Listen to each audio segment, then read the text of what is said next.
They thought the desert was empty, silent, a wasteland stretching for miles under the burning sun. But in truth, death had been waiting, breathing through the sand, watching through the scope of a rifle.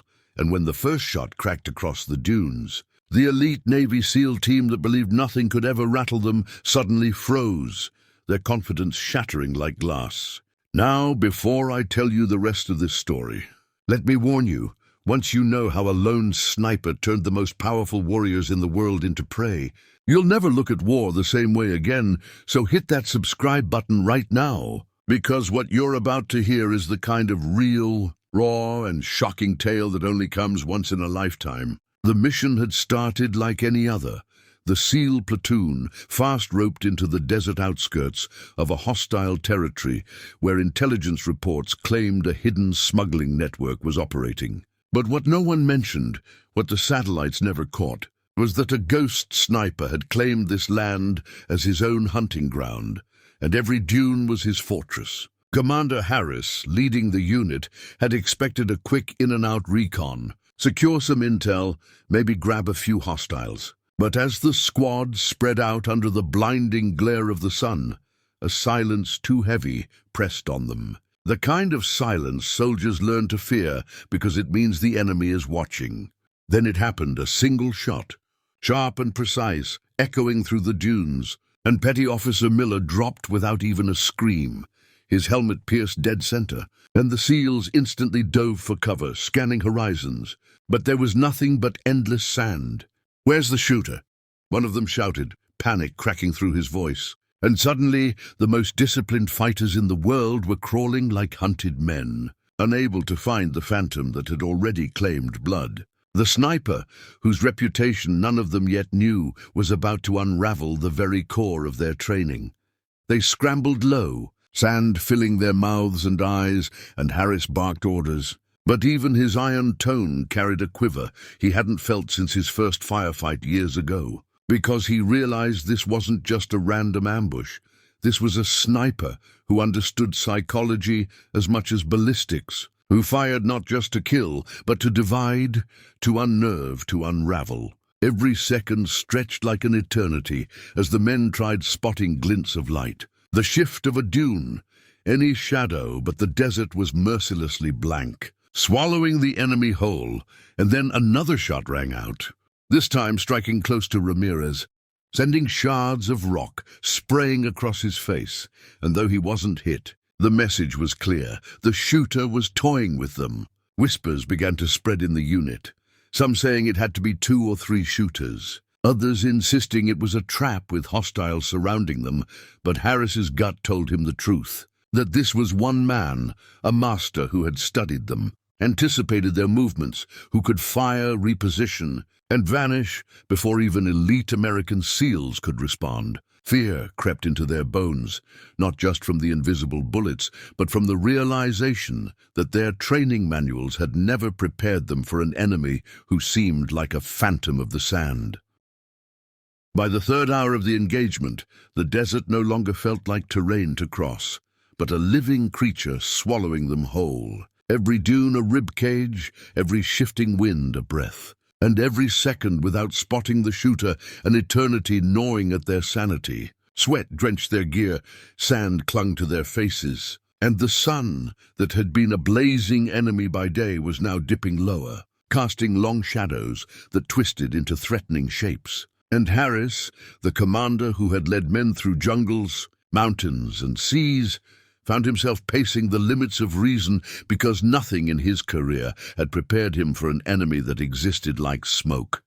There, and then gone, striking with merciless precision. He ordered Ramirez and Jones to flank wide, while Wilson and Carter tried to sweep the higher ridge, but the sniper anticipated every step.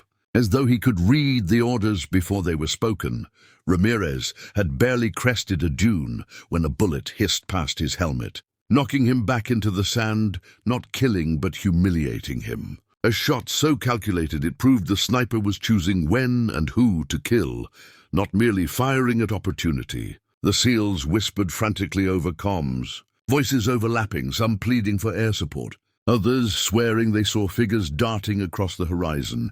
But when scopes focused, There was only heat shimmer and mirages dancing in the distance. Harris tried to silence them, to remind them of discipline, but even he felt the quiver in his throat, because every warning shot, every sudden crack of a rifle, was timed perfectly to fracture their unity, to turn hardened warriors into isolated prey. Then came the breaking point.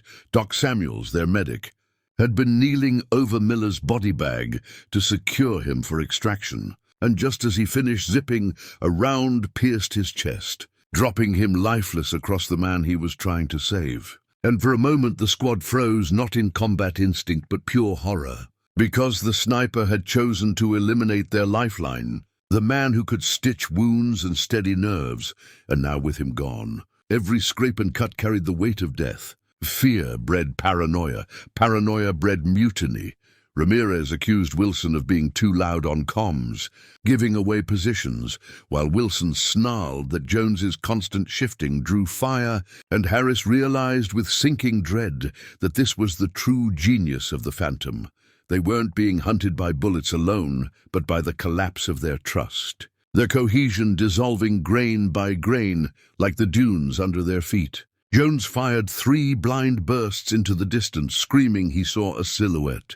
But when the dust cleared, there was nothing but drifting sand, and Harris grabbed him, shaking, trying to calm him down. But deep inside, even Harris questioned whether maybe Jones really had seen something, or whether their eyes were all betraying them now. Then, just as if the sniper sensed their unraveling, a distorted voice broke through their comms, grainy, taunting, speaking in broken English with an accent none could place.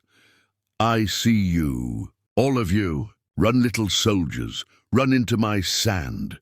And for the first time in his career, Harris felt powerless. Because it wasn't just bullets anymore.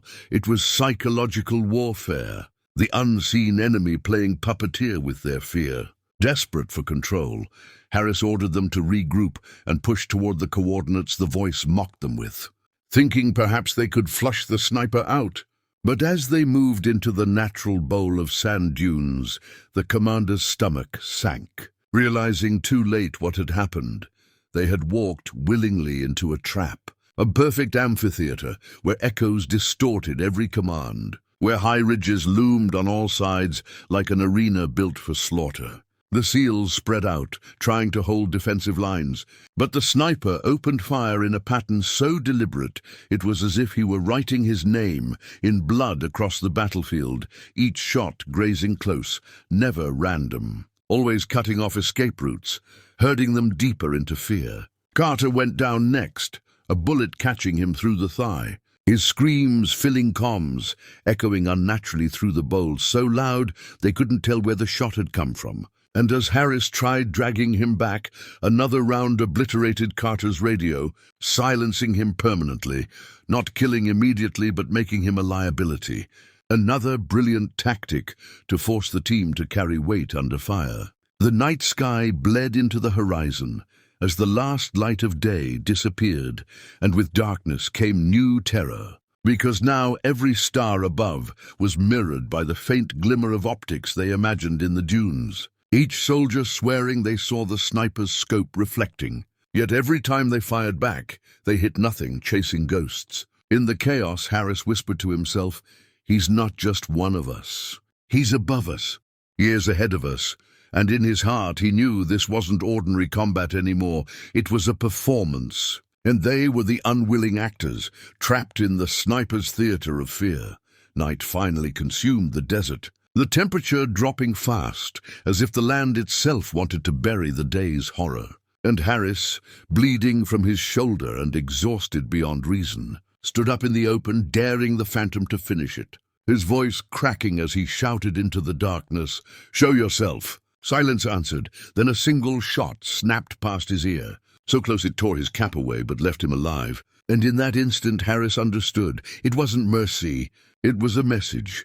The sniper sparing him to carry the legend, to spread the fear that even SEALs could be broken by one unseen ghost. Helicopters thundered in hours later, pulling out what remained of the team. But nothing felt like victory, only survival.